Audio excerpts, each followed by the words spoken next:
For thousands of years, the vast majority of the Milky Way galaxy languished under the totalitarian rule of the Goa'uld Empire. After millennia of unchallenged dominance, the system lords had come to favor tactics of intimidation and subjugation, using these methods to maintain a state of terror across their enslaved worlds and suppress any hope of resistance. This psychology can be clearly seen across almost every aspect of the Goa'uld war machine, from the mattock staffs of Jafar soldiers to the extravagant battle dress of the system lords themselves. But the Goa'uld obsession with the weaponization of fear is perhaps best captured in the terrifying scream of the Empire's principal attack fighter, the Death Glider.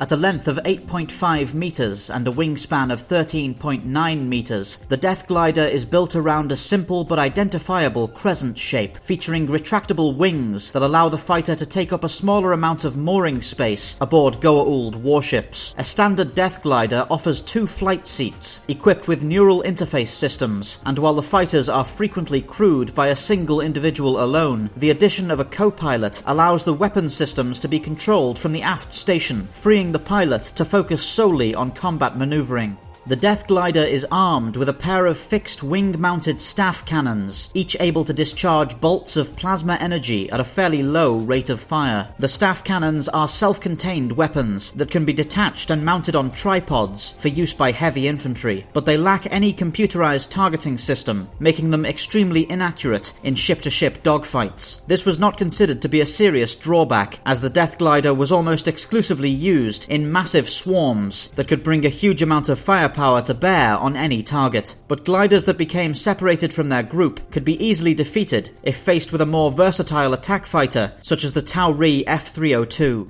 The Death Glider is fully capable of atmospheric flight and is used very regularly in a ground attack role. The ship makes use of inertial propulsion systems to generate thrust both in space and atmosphere, and these systems allow the fighter to maintain a hover when engaging ground targets. The glider's performance suffers slightly in atmosphere compared to space, but the fighter can still reach an impressive airspeed of Mach 3.5 and maintain a competitive turn rate when engaged in aerial combat. Death Gliders are also equipped with an external loudspeaker used by Jafar pilots to threaten their victims or simply to terrorize the population of enslaved villages and discourage revolt.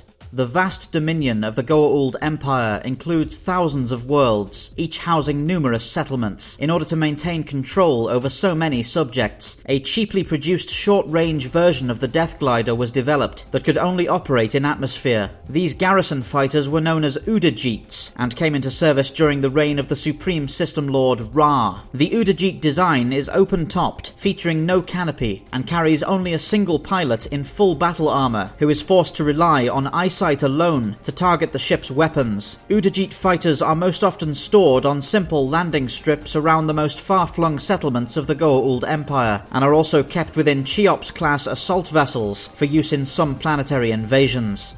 After serving the Goa'uld Empire for thousands of years, the Death Glider has become an iconic symbol of the power wielded by the System Lords, striking fear into their subjects across the breadth of the Milky Way galaxy. Even after the fall of the Empire, the glider continued to see use in the hands of the Tok-Ra, the Lucian Alliance, and the newly formed Free Jafar Nation, as well as serving as an important research asset in the early development of the teal'c space fleet. Thank you for watching Spacedock. Please remember to like, subscribe and share for more science fiction spacecraft summaries. If you enjoy the channel, why not consider pledging your support on Patreon? For just $1 a month, you'll be able to access the Spacedock schedule to see what's coming up.